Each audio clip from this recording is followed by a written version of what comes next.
They say empires are built on legions, steel, and conquest, but the truth is far older, far quieter, and far more dangerous. The Roman Empire wasn't held together by armies alone. It was held together by eyes, by whispers, by the invisible men who walked among enemies, soldiers, and kings. The Romans called them speculators, explorators, frumentarii, and agentes in rebus. You might call them the first intelligence officers in human history. Before we go deeper, tell me something. Where are you watching from, and what time is it right now? Because as you listen to this story, I want you to imagine the world as it was 2,000 years ago, a world where information traveled on horseback, where secrets could cross oceans, and where the wrong whisper could end an emperor's life. And if you love exploring the hidden side of history, the secret systems, the invisible people, the empires behind the curtain, make sure you like this video, share it, and subscribe, because what you're about to hear is not the story of soldiers, it's the story of watchers, the architects of power that even Rome feared. The Roman Empire was an empire of organization, roads, armies, and order. But to maintain that order, Rome needed to see everything. From the misty forests of Germania to the deserts of Egypt, from the ports of Hispania to the palaces of Syria, there had to be eyes. No general could rule without them. No emperor could survive without them. And no rebellion could be crushed without knowing it first existed. That's where the speculators came in. The observers. They were not spies in the modern sense, but they were the closest thing to it. Trained soldiers chosen for their cunning, endurance, and ability to blend in.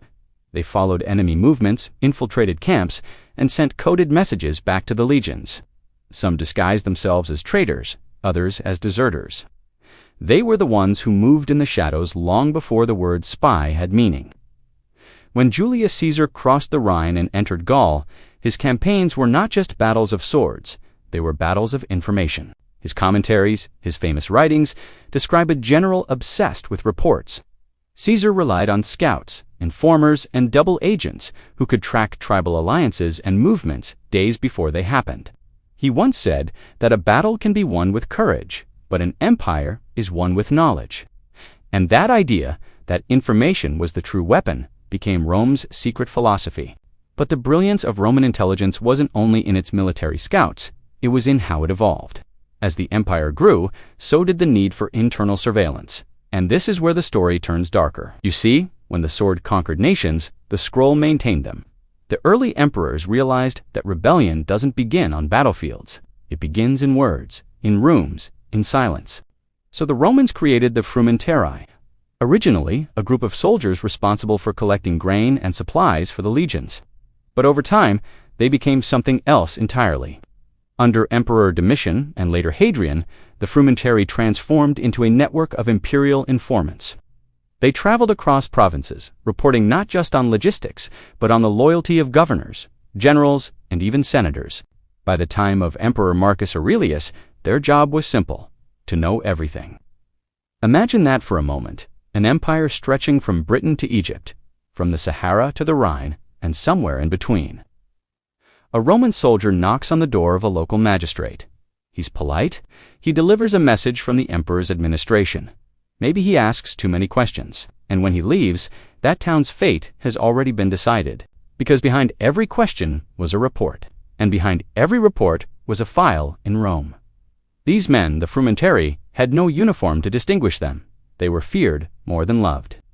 The philosopher Diocletian once called them a curse upon the provinces, because when they arrived, someone was usually about to disappear. They were the emperor's shadow police, spies, couriers, and assassins wrapped into one. The Emperor Trajan was the first to weaponize them fully. He understood that military intelligence wasn't just about enemies, it was about the empire itself. He turned the frumentarii into a communication web linking every frontier and capital. And, like any great system, it started to shape Rome's psychology. The fear of being watched, the fear of speaking too freely. You could say that the Romans invented not only organized intelligence, but also surveillance culture. Because for the first time in history, power wasn't just seen, it saw back. By the time of Hadrian, the network had become institutionalized. Spies in the provinces would write coded reports to the headquarters at the Castra Peregrina, a fortified base in Rome.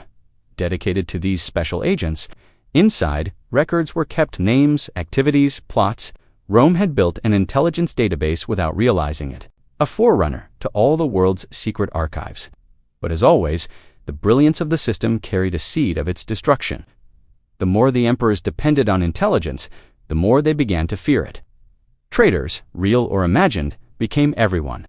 And soon, the system that had been built to protect Rome began consuming it from within. Take Emperor Commodus, paranoid, erratic, drowning in delusions of grandeur. He inherited this machinery of spies and used it to target anyone he distrusted.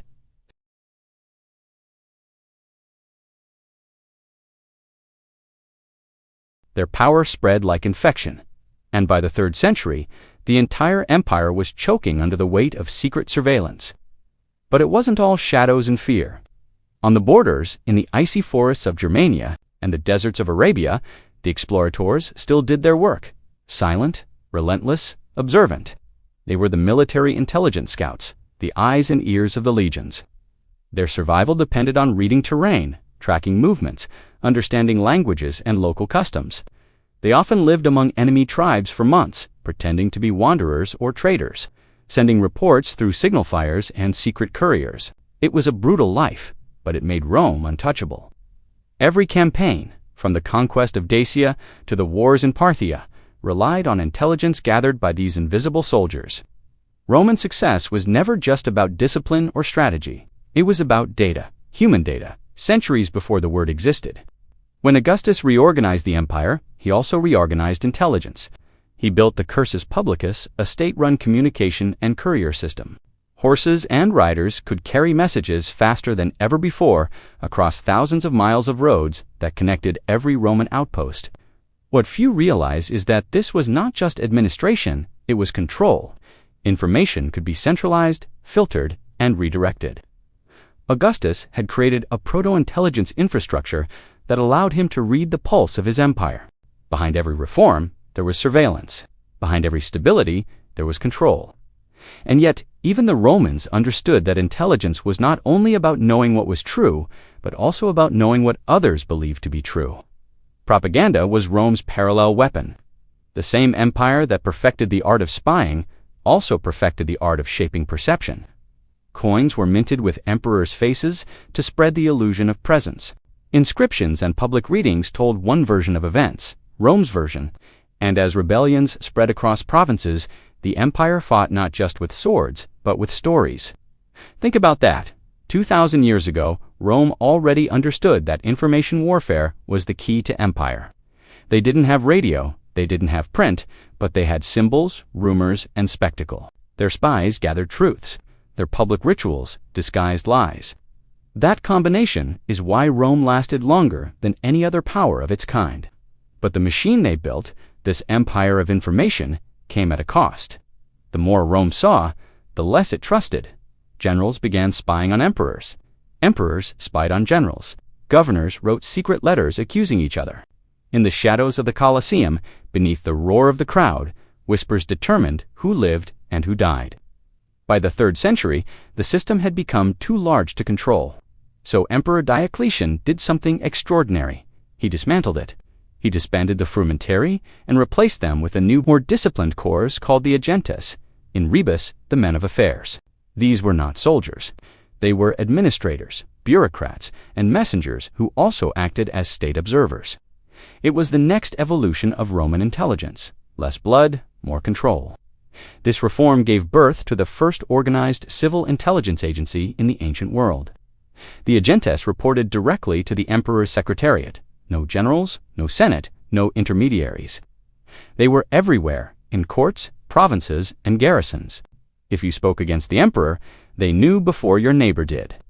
Rome had achieved something astonishing: a global surveillance system without technology. It wasn't until centuries later that empires like Byzantium, Persia, and the Abbasid Caliphate would mimic and refine this model. But Rome did it first, and in many ways, they never stopped doing it, because the psychological structure they built survived long after their empire fell. The Byzantine emperors kept the agentes alive under new names. The medieval papacy used similar courier intelligence networks. Even modern states, with their archives, reports, and coded channels, inherited the Roman idea that control begins with knowledge. The Roman intelligence system was the skeleton key of the empire. It taught the world that power doesn't just lie in armies, it lies in awareness. The frumentarius who walked into your town wasn't just a soldier. He was history's first surveillance officer. The emperor who waited for reports wasn't just a ruler. He was the prototype of every intelligence chief who ever existed. And maybe, just maybe, we're still living in that same world, because Rome's greatest invention wasn't the aqueduct, the road, or the law. It was the concept that knowledge is power, and that those who control it control everything. When an empire learns to see everything, the next question is inevitable. Who watches the watchers? That was the question Rome could never answer, because the more information it gathered, the more blind it became to itself. The late Roman world was a civilization addicted to knowledge. Census data, military dispatches, coded reports, archives carved on bronze tablets. Every governor sent summaries. Every legion submitted logs. At first, this was just bureaucracy, but over centuries, it became surveillance. Rome began to measure loyalty the same way it measured land or taxes. At the heart of this transformation was fear. Fear of collapse, fear of chaos, fear that the empire's edges were dissolving faster than it could control them. From the outside, Rome still looked eternal. The marble cities, the roads that stretched like veins, the legions that could appear anywhere within weeks.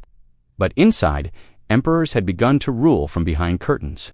The emperor's chambers were no longer places of command. They were echo chambers of reports, rumors, and secret letters. Each dawn, couriers would arrive at the imperial palace in Rome, Constantinople, or wherever the emperor happened to be, bringing news from every corner of the empire. The reports weren't always accurate, but that didn't matter. They created the illusion of control, and that illusion was power. Imagine the scene: marble corridors at dawn, oil lamps still flickering, a young agente in rebus delivering sealed scrolls to the imperial secretary. Each one carries information that could change lives. The suspicion of a rebellious governor in Africa, a senator's insult whispered in a dinner hall, a merchant's secret deal with Persia. These were not just messages, they were fragments of empire-wide psychology. Rome was watching itself through mirrors and shadows. What makes this fascinating is how organized it all was. By the 4th century, the Roman bureaucracy had developed a full intelligence cycle: collection, analysis, reporting, and action. Each stage was refined through human labor. There were no machines, only men, parchment, and discipline. And yet, it worked. Rome had agents in foreign courts, scouts embedded in barbarian tribes, and watchers posted inside its own temples. The agentes in rebus were the empire's nervous system. They carried state documents, escorted diplomats, and delivered orders to generals. But everyone knew their other purpose. They were spies dressed as civil servants. Their power came not from the sword, but from the scroll. In a world without telegraphs or phones, they built speed through precision.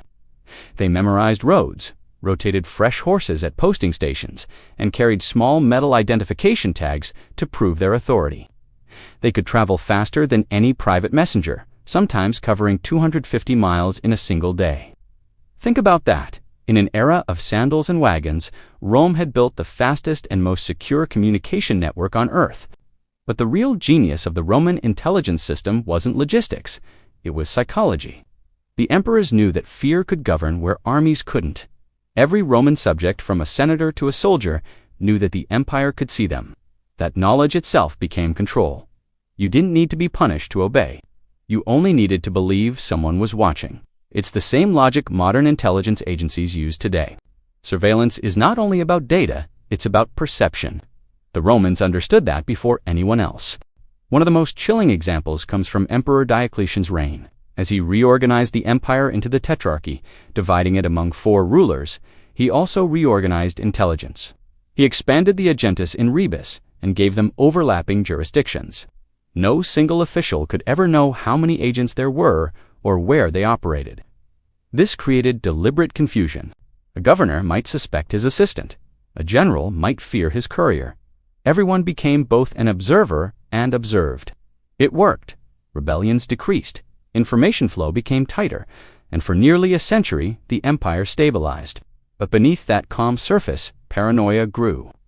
The irony was that the agents themselves began to feel the same fear they inspired.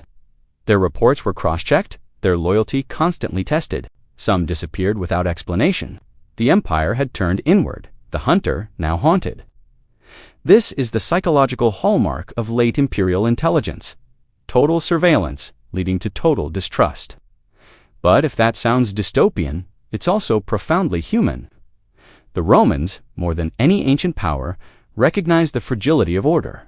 To them, intelligence wasn't just about military advantage, it was about preserving civilization from entropy.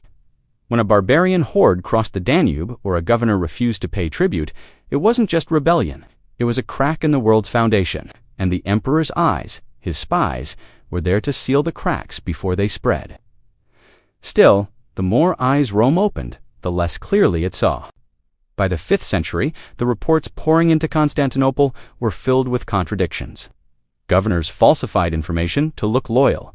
Agents fabricated conspiracies to gain favor. Truth itself became a weapon.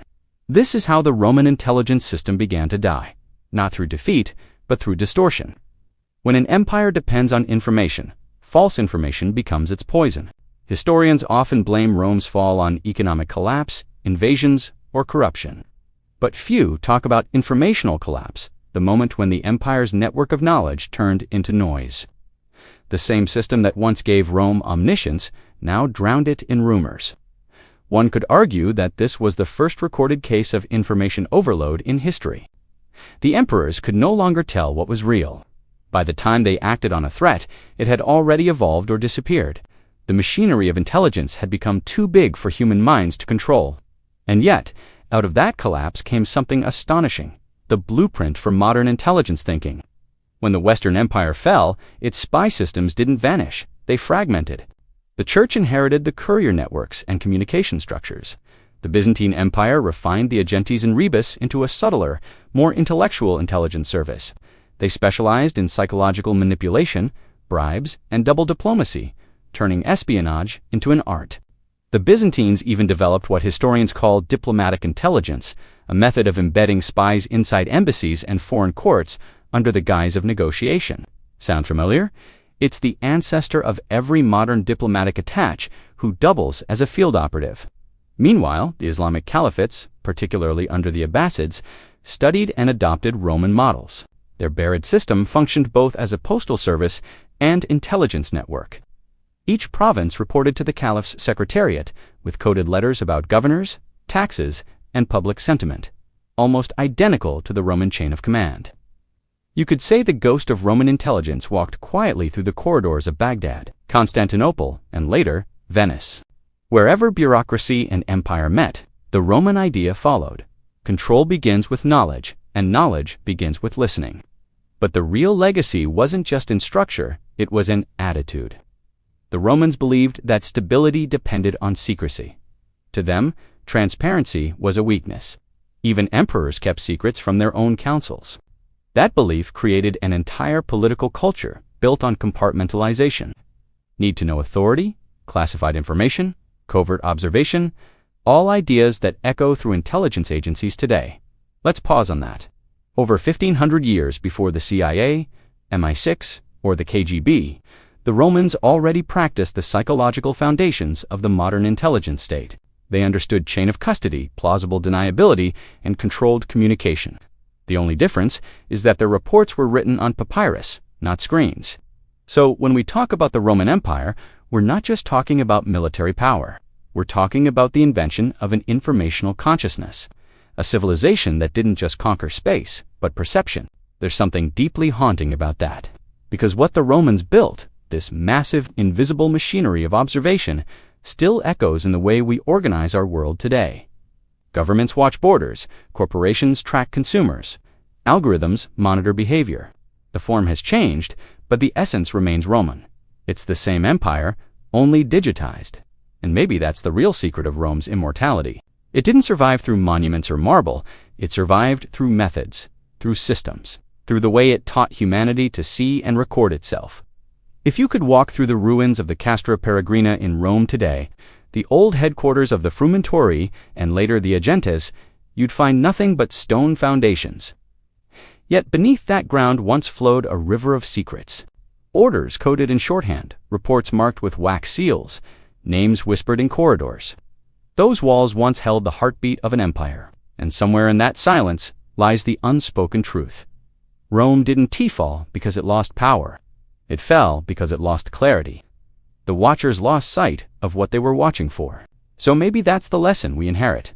Every civilization that builds a system of perfect observation eventually turns it inward. The eyes that once guarded the borders begin to stare into their own reflection. And in that reflection, they see too much, until the very act of seeing becomes unbearable. Because in the end, Rome's intelligence network wasn't just a system of control, it was a mirror showing the empire what it truly was: brilliant, fearful, obsessed, and mortal. The eyes of the empire never closed, they just changed form. Today, they glow on screens and satellites, but the principle remains the same. Knowledge is power, and power always wants to know.